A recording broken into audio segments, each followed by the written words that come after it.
From Cardinal Television Studios, I am James Deasy, and here is your Fisher News Brief. For the first time since taking office, President Trump addressed a joint session of Congress last night, striking a presidential tone and outlining his vision for the country. Kristen Holmes joined us from Washington, D.C. with what people are saying about Trump's speech. Seize this moment, believe in yourselves, believe in your future, and believe once more in America. President Donald Trump striking a softer and more unifying tone during his first address to Congress, starting his speech condemning the recent targeting of Jewish community centers and the killing of an Indian man in Kansas. We are a country that stands united in condemning hate and evil in all of its very ugly forms. And showing support for certain elements of Obamacare, including protections for patients with pre-existing conditions. Trump also backing NATO, which he has criticized in the past. By far the most emotional moment of the night came when the president paid tribute to Karen Owens, the widow of Navy SEAL Ryan Owens, who was killed during a controversial raid in Yemen in the first days of Trump's administration. Ryan died as he lived, a warrior and a hero, battling against terrorism and securing our nation.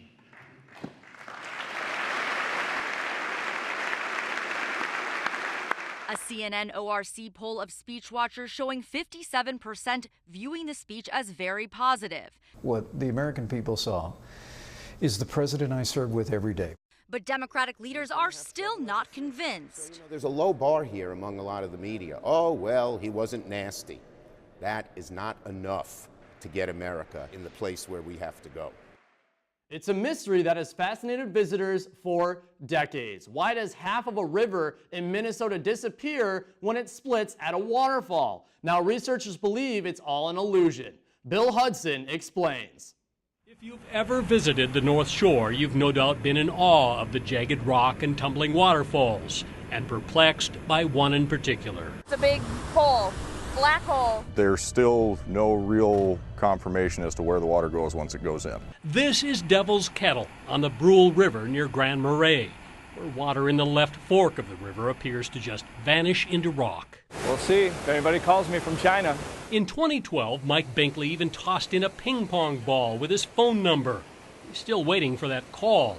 Others have tossed in logs, even dye, but nothing surfaces. It gets ground up pretty quickly. I mean, it's a very powerful churning. U of M professor Calvin Alexander calls it a giant blender, shredding whatever enters. But where does it exit? The first thing that you do is you measure the water. And it turns out nobody had ever done that. He and the DNR's Jeff Green did, and found the river's water volume is the same above the falls as below, debunking the myth. So to visualize where the water's coming out, they'll pour in a bright green dye, and we'll bet it comes out here. It's cool. It's neat. We now know something we didn't know before. That's what turns the scientist on. In a part of the state that's mystical to the core. A winter storm brought a lot of snow to the Flagstaff, Arizona area. Ashley DiMartino shows us what it was like for drivers Tuesday morning trying to get to work.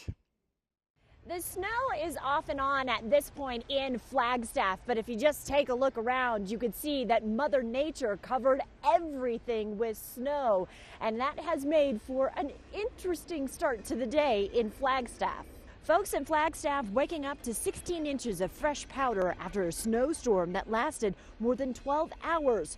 All that snow pretty to look at, but not easy to dig out from. Snow removal crews were ready for a backbreaking day. We'll be working more than an 8-hour day for sure. So how many houses and sidewalks and parking lots will you end up plowing today? Me and my crew, we do about 10, and then we rotate. So as it snows more, we go back, open up the sidewalks and everything. Of course, all of this snow closing schools and delaying starts of the day for a lot of people, but the city of Flagstaff hopes to be up and running by Wednesday morning. In Flagstaff, Ashley DiMartino, CBS 5 News. And that is your Fisher News Brief. I am James Deasy.